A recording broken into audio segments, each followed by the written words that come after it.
and welcome. This is episode 2 of the Paul Ryder tapes. I'm Angela Smith, I'm the ex-wife of Paul Ryder, and as everyone knows, he tragically passed away in July of 2022. We'd no idea that he was going to die so soon, as he came to the studio every week for several months. And we literally finished recording this story just 12 days before he passed away. Coming up in this episode... They had a warehouse party full of, in a warehouse full of stock, and obviously had loads of mancs in there, like, oh, fucking hell, I'll have these, oh yeah, you know what I mean? And yeah, it was like a miniature crime spree. Shaun asked for drums, oh my God, no way. The last time, I do remember the last time I seen him, yeah.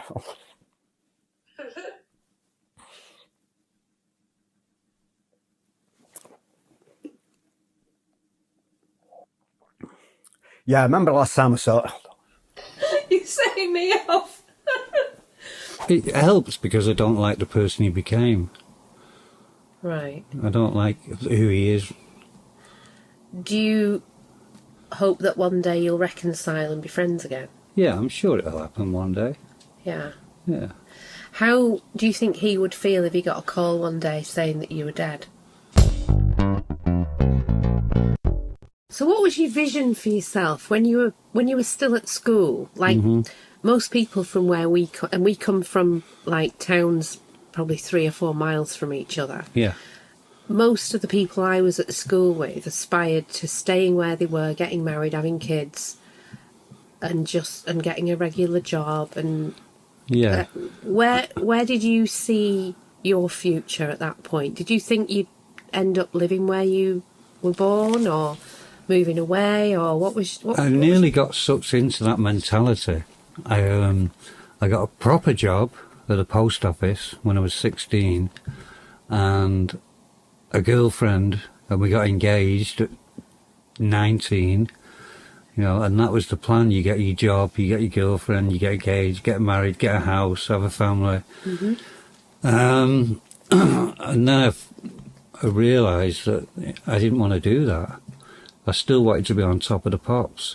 The day that Paul said he wanted to start a band, the very same day, Shaun had been to see David Essex in That'll Be the Day, and he came in and said, I want to start a band, I want to be in That'll Be the Day like David Essex. And Paul said, oh, that's funny that, because I've decided I want to be in a band today. I just thought they were doing it to keep themselves occupied and just entertain themselves. Ah, so you never forgot that dream? Never forgot that dream. Did you ever share that with your fiancé, that dream? No, not at all. It was just kept in my own head. Somebody came to the house to teach him the bass. We found him a tutor. And then after that, he said, I don't want him to come anymore because, like Derek with the piano, when the piano teacher told his mother, he was putting things in that wasn't in the sheet music. Well, Paul had started putting his own twiddly bits in. Do you know what changed it all? Smoking weed. Really? Yeah. It kind you of... don't smoke weed now at all, do you? Not Living in California, you don't smoke weed. I know. Not since Iceland, when we went in the Blue Lagoon. Really? That's the last That time was the last time I smoked a weed. And why did you stop? Isn't it funny how they say a weed in England? Smoked a weed. A weed. Here it's some weed. So why did you stop at that particular point? Because typical addict behaviour, I overdid it, and it sent me paranoid. In Iceland you were paranoid? No. Smoking weed. Right. But why was Iceland the last time that you ever did it? Because I felt like I got cured in the Blue Lagoon. You've never told me this before. No. You felt like you got cured of what? Smoking. Really? Smoking, yeah, in not the Blue cigarettes, Lagoon? but that was the last time I smoked. Shaun asked for drums, oh my God, no way. I think we need to explain the relevance of this. Yeah, so go on. We met on that trip in Iceland when I was working for MTV, and I was sent to to do a piece on you, on the band, doing a gig in Iceland. That's right. And that's where we very first met. And you was the first one to put the Mondays on MTV. I think so. Yeah. Crash Bang Wallet. Well, it was just before you were kind of famous in Europe, wasn't it? It was when you'd released the Hallelujah EP. Mm-hmm. I think all the road knew about it. And I remember we filmed the gig, and we made a live video of the gig to the Hallelujah EP, because I don't think there'd been a video done at that point. No, I don't think so, no. But I know that we put that out. And I remember meeting you. I remember when we got to Iceland and you had a massive entourage of crew. Yeah. And we were at the airport, and I thought, oh, we need a shot of the band leaving the airport. But you'd all got on the bus by then. You had weefers, twitters, or whatever you call them, twerpers. I was like, we need this shot. We need to establish you arriving in Iceland. But the really embarrassing thing was I didn't know who was in the band and who was in the crew. And I knew that if I got on the bus and said, can we have the band... And let the band know, let the crew know that I didn't know who was in the band and who wasn't, I'd have had half the crew instead of the band, pretending to be in the band. So I had to come up with a really clever way of working out who was in the band and who wasn't, and navigating my way through that. I was just glad then that Shaun got fed up and decided he thinks he'll be a singer. How did you do that? I don't remember. I think I literally just said, can we have the band? Just hoping that they didn't realise that I didn't know exactly who was who. And so you all... And that was probably the first time we saw each other. Yeah. And I remember doing a shot of you all walking out of the airport and getting onto the bus. And this was Rowetta wasn't involved at that point, was she? She wasn't on that trip. No, she wasn't. As far as I remember. Yeah, so we mustn't have done Step On.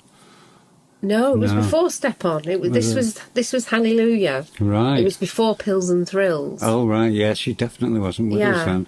So then we filmed you coming out of the airport, and I remember I was with my friend Laura, who was my PA. I was directing, and we were there for 2 nights. We were like, oh, we're going to be partying. It's the Happy Mondays, and you'd flown directly from Amsterdam to Iceland, and you'd all been so wrecked in Amsterdam that you all went to bed early the first night. We were like, what? These are meant to be the party animals. And it just didn't happen. And then the next night, I remember you making eyes at me from up there was some stairs in the hotel. I remember you like staring at me a bit too long. I was like, oh, I think he's looking at me. And then the gig was the following night. That's right. I remember you being really nice backstage. We were in the dressing room filming, and I remember Bez was limbering up to hot chocolate. Right. He was literally doing exercises with hot chocolate in the dressing room on full blast. And then you were really attentive and making sure we had drinks and like being nice to us. Oh. I remember that. Yeah. And then we filmed the gig, and do you remember Bez threw up on the cameraman's shoes? I think he'd had like a few too many E's or something. Yeah. And he literally threw up while the cameraman was on stage filming the drummer, filming Gaz. I had no idea. Bez threw up on my shoes. Yeah, that was quite a bad trip, to say the least, you know what I mean? And the funny thing was, they had a warehouse party in a warehouse full of stock, and obviously I had loads of mancs in there, like, oh, fucking hell, I'll have these, oh yeah, you know what I mean? And yeah, it was like a miniature crime spree went on at the time as well. So anyway, we met in Iceland, and you did some more filming at the Blue Lagoon. Yeah, it's a great trip swimming at the Blue Lagoon. It was one of those memorable, gigs. You know what I mean? A weekend in where was it? Reykjavik. Yeah. And that's when I went into this Blue Lagoon, covered myself with this white sand. Mud, wasn't it? White mud, yeah. And when I came out, I felt all cleansed, and I never touched a joint again. Yeah, but you touched a few other things. Yeah, I touched a hell of a lot more, but I never smoked weed after that. I never knew that. I never knew that. 17 years and I never knew that. You didn't know that? No. You always told me that you didn't smoke it since you were in the Caribbean, I think. No, it was No? Iceland. Wow. Because it was typical addict, like I say. I was just doing it I couldn't get out of bed without a joint. Couldn't go to bed without one. Couldn't get dressed without one. Wow. Couldn't go out of the house unless I had a joint. It just took over everything. Wow. Mm-hmm. And then, how odd then that it probably saved your son's life a few years later. I know. But we'll come to that. We'll come to that later. in a little bit. So yeah, I was going down the path of girlfriend, job, mortgage, marriage, and then I discovered marijuana. And it kind of opened my mind a bit, expanded it, and it was like, I don't want to do what everyone else is doing, you know, I want to do something different. Still wanted to travel, still wanted to be on top of the pops. Right. But I was stuck at the post office for quite a few years. And Paul met one of his very best friends, Andy Hardy, when he was working at the post office. This was way before the band. Paul had his, his side parting and his little kind of coloured quiff in his hair, which he refused to remove. He was told by managers in the post office to get rid of the purple stroke pink quiff in his hair, which Paul refused to get rid of. So for that, he was punished and dispatched from where he was working to where I was working, and that's kind of where we met. Fridays was our big day. Friday was payday, and back in the day, you wait anxiously for your wage packet to tip up on a Friday morning, about 10 o'clock, always paid in cash. The money would arrive and you'd all stand there rubbing your hands, waiting for yours to be shouted out, and then we'd always head off to the pub. Friday afternoon was pub afternoon, so me and Paul, as soon as we got our wages, as soon as the clock struck 12, that was it, coats on, out of the door, up to the Bull's Head. Had a game of Space Invaders and various other things, usually 2 pints.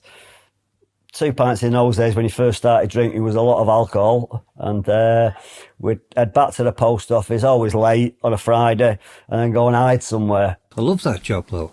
I delivered telegrams. Really? Naked? Not naked, but my claim to fame is I delivered the last telegram in the northwest of England. Did you? Then the day after it was scrapped. Who was it to? Can you remember? I think it was making somebody redundant. Oh, no, that's not very romantic, is it? No, we had to do a lot of that, redundancy telegrams. When me and Paul went out on our post office driving training, that was in the summer of 1981, just in the middle of the riots. It was kicking off everywhere. And I remember one day, the driving instructor said, "Where do you want to go today?" So we said, "Can we go to Liverpool?" Because it was kicking off in Toxteth then, you know what I mean? The place. So we thought, well, let's go to Toxteth and see what it looks like a couple of days after the place was kind of burnt down. And so we were driving up Upper Parliament Street. Me and Paul had been told off on numerous occasions by the driving instructor for misbehaving in the back of the car. We'd both, kind of pull faces at each other whilst the other one was driving, trying to put them off, doing all kinds of stuff, getting on his nerves. And I think we were driving up Upper Parliament Street, and finally the driving instructor completely lost it. He had a complete meltdown.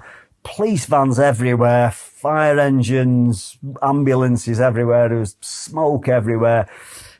This driving instructor just slammed the brakes on the car, leapt out of the car, runs round. Paul was driving at the time, runs round to Paul's side of the car, pulls the door open, grabs Paul out of the car, yanks him out of the car, takes him round, pins him on the bonnet, and he said, "Right, if you carry on messing about, I'm going to smash your face in."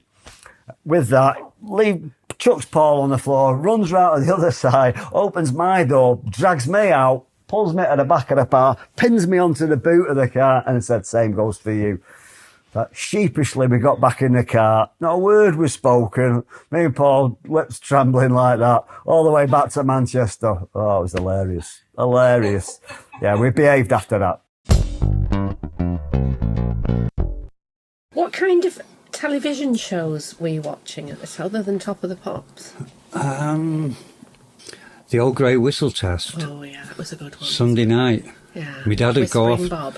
Yeah, my dad and mum would go off to the folk club, and we'd go round to Pat and Matt's house, my Auntie Mary's house, doing the record thing. But on Sundays, it was always the old grey whistle test. Yeah. And I loved it, and that was like a more mature Top of the Pops. Yeah. It was quite prog rock, though, wasn't it? Yeah, there was a The lot of Whistle prog Test. rock. Yeah. A lot of it. Do you remember watching Tony Wilson on Garrard Reports and having an opinion about him? I remember his TV show. Was it called So It Goes? Yeah, I remember him on So It Goes because he was having punk bands on. Yeah. That was around about the time punk was exploding. Yeah. Yeah, I thought he was okay. I didn't think, I don't like him. No, he was very flamboyant and a real maverick newsreader, wasn't he? Yeah. I remember him doing his show with his big long scarves on and stuff. And he got sacked a couple of times for swearing on air. Did he? Yeah, but they always took him back because he was a great He character. was amazing, wasn't he? Great amazing. character. Holidays, family holidays. Tell me about those. Last 2 weeks in August, all the way through high school, the last 2 weeks in August, we always went to the same place, same caravan. That's Perranporth in Cornwall. Yeah? And what kind of things did you do? Well, when we first started going, I was only 11 years old. Right, So it was just a beach thing, and there's big waves there, so you could go bodyboarding. right. So I did a bit of that. But by the time I was like 14, I still went on holiday with my parents, but I was going in the pub. Really? Oh, 14? 14, yeah. With Shaun? Yeah. Yeah. Yeah. And did they know that you were drinking? Yeah. They didn't mind? No, they didn't mind. It was a pub garden, in the gardens. And him and Dave used to sneak a little shandy, I think. Would you say that they were very kind of liberal parents for the time, or were they normal? Like, were they more liberal than regular parents, do you think, or not? I think they was pretty liberal. They didn't drink when I was growing up. My parents never drank. It was only later on in life they both started drinking. Yeah. So, yeah, they was pretty liberal. They just let us do what we was doing. Do you think that they should have been more disciplined with you? I don't think so, no. No, it wouldn't. No. Maybe history would have been different. Would have been very different. Yeah. And how would you describe your relationship with your mum and dad? Great. Really good. Yeah. Yeah. Always. Always really good, yeah. And what about? I think I tried leaving home when I was 12 because they wouldn't let me have a salamander, What's one of those? a lizard. I wanted a lizard and they said no, so I left home. Paul decided he wanted a tropical lizard, and Derek said, "No way. If you think we're keeping that lamp on and heating the thing up all the time, and what'll happen, your mother'll end up looking after it, or I will. You are not having a tropical lizard." Right, I'm leaving home. So he gathered his washing off the maiden, the wet washing that was drying, got a little backpack, and Shaun came in and he said, "I've just seen Paul with like a suitcase on his back. Where's he going, peddling like that?" "Oh, he's left home. He's gone to Nana's because he can't have a tropical lizard." Oh, anyway, it got to tea time and he came sneaking in. And I said, "What you doing here?" He said, "Oh, I thought I might as well come home." He said, "Because they're only having chicks and eggs, so I've come home for my chicken dinner." Paul and Shaun's volatile relationship has been well documented through the years. You never knew which Shaun you was going to get. He can be nasty or he can be really cool. I mean, when you think what they were like when they were younger. Yeah. And you never knew which one was going to come out. What do you think decides whether it's the nasty one or the nice one? I've no idea. I can't work his brain out. No. They were lovely, weren't they? And then all hell broke out, didn't it, when they were older? Yeah. Can't Do you work feel him he's out. gone more extreme as he's got older? Yeah. Yeah. More extreme in what? In his lies. More extreme in his stories, and it's difficult because I don't really hang out with him anymore. I don't. I only see him at shows. Does that make you upset? No. Are you sure? I mean, he's your only brother, he's your only sibling, and you were very close when you were growing up. It must hurt you that you don't have a relationship with him now. I just don't... It helps because I don't like the person he became. Right. I don't like who he is. Do you hope that one day you'll reconcile and be friends again? Yeah, I'm sure it'll happen one day. Yeah. Yeah. How do you think he would feel if he got a call one day saying that you were dead? I have no idea. Come on, go there. I have no idea what he'd think. I really don't know. Okay, reverse that. How would you feel if you got a call? I'd be sad, obviously. Be sad. Right. And that's about it.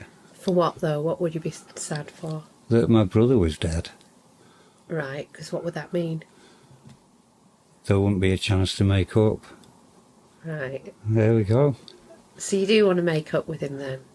I'm in no rush. I'm sure it'll happen. But if he died, it would be upsetting. Yeah. Yeah. Have you never thought of, like, reaching out and trying to... I've reached out to him a few times. And?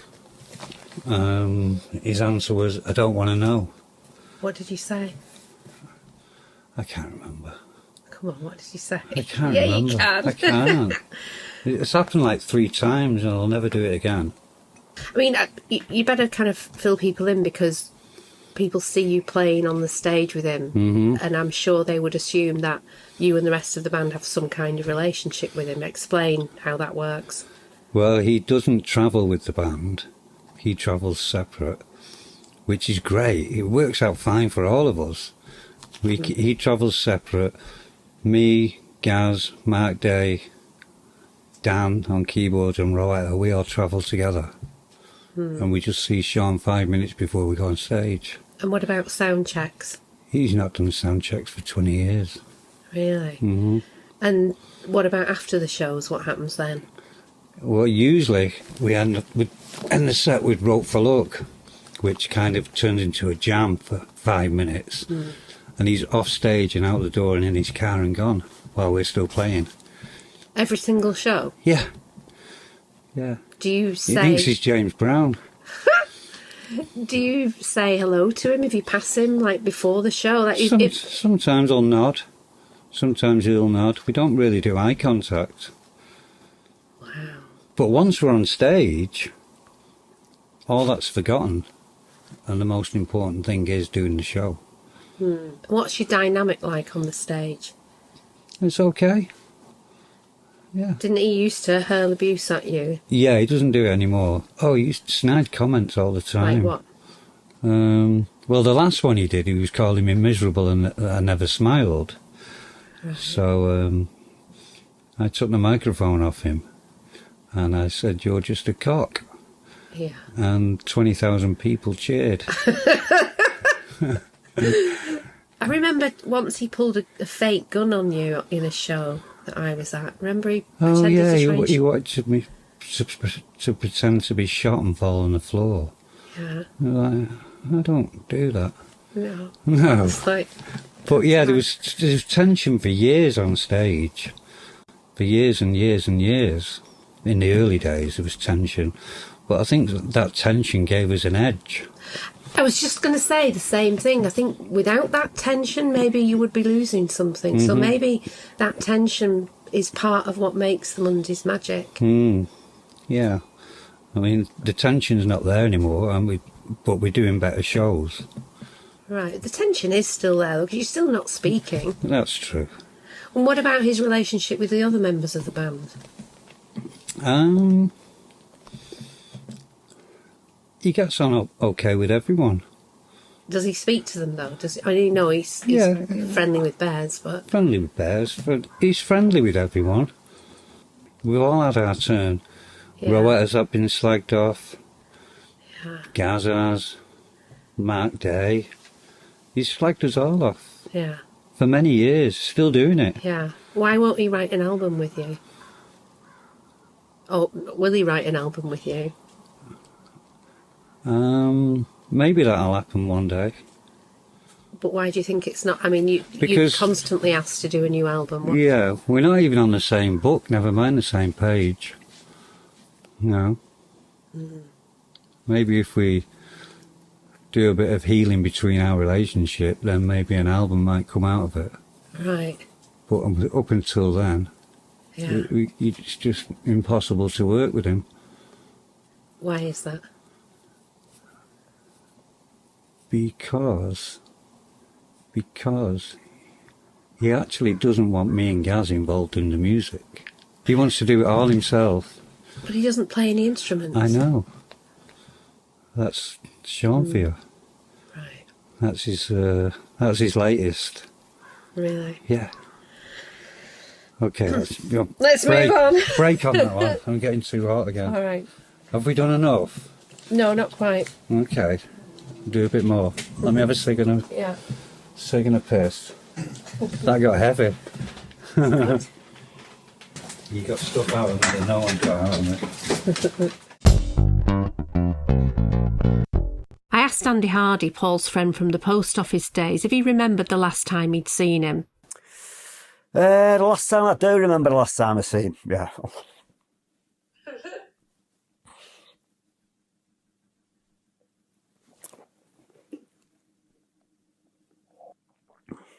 Yeah, I remember the last time I saw it. You're setting me off.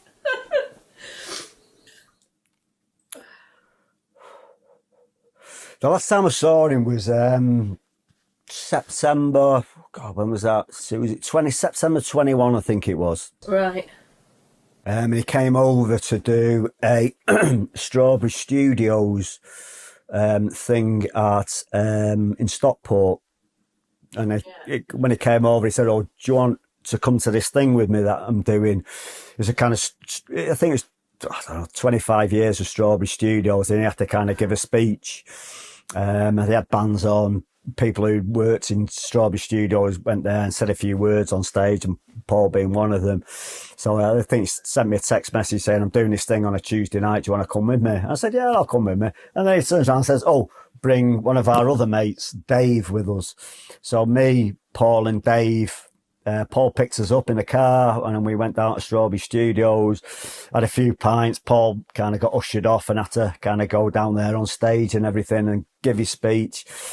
Me and Paul went out for cigarettes, various outside, and had a kind of chat out there. Went back in for drinks, went out for fags, went in for drinks, and that was the last time I saw him. Never saw him again after that. But we had loads of good times. We had loads of good times. We had loads of fun, me and Paul. Loads of fun. Just laughed about everything, laughed about everyone, took the piss out of everyone mercilessly. And had a great, he's a fantastic, we got on fantastically, me and Paul. And he was always the same throughout his life, fame, fortune. He was always the same guy. Oh, no airs and graces, no pretensions. He was a wonderful guy. Miss him so much.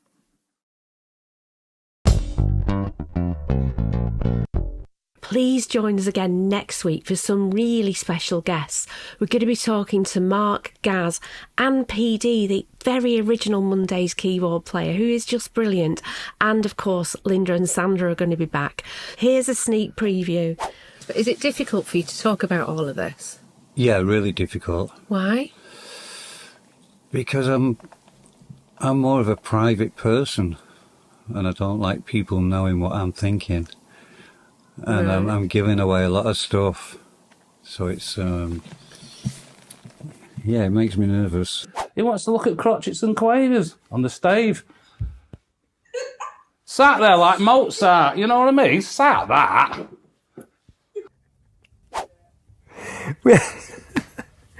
Like he said, when he had his house in Crumsall, and there was these two old, there was in the post office, these three old, really old Jewish women with these big glasses, and he said, "Fucking hell, it's from DMC," and things like that, and he was just, and he was the funniest person I've ever met in my life. We're playing out with the first single that was released from the Big Arm album, Flashbacks, which is soon going to be re-released. If you're watching this on video, see if you can spot our son Chico, who got caught in a shot carrying a tripod. It was a bit of a low-budget shoot, that one. Thanks so much for being here and helping to make this the #1 music podcast earlier this week in the UK.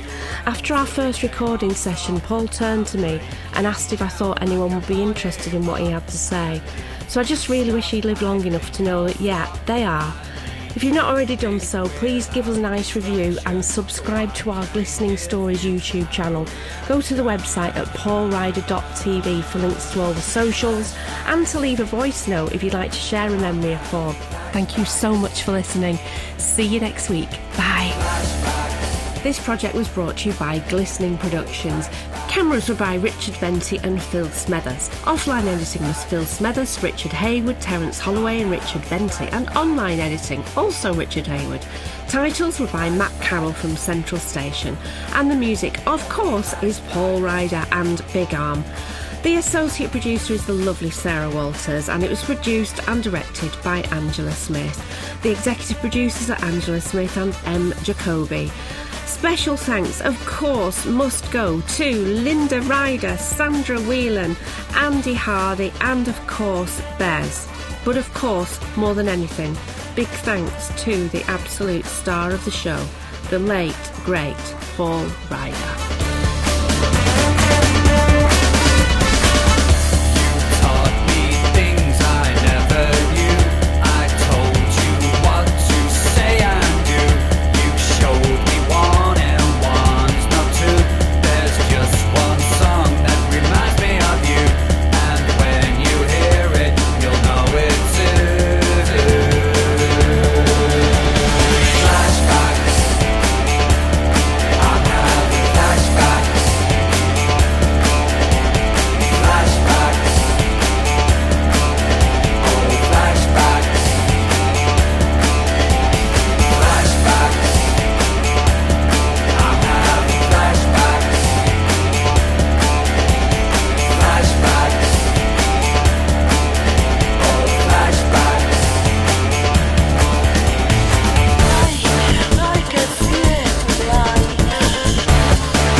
Glistening Productions.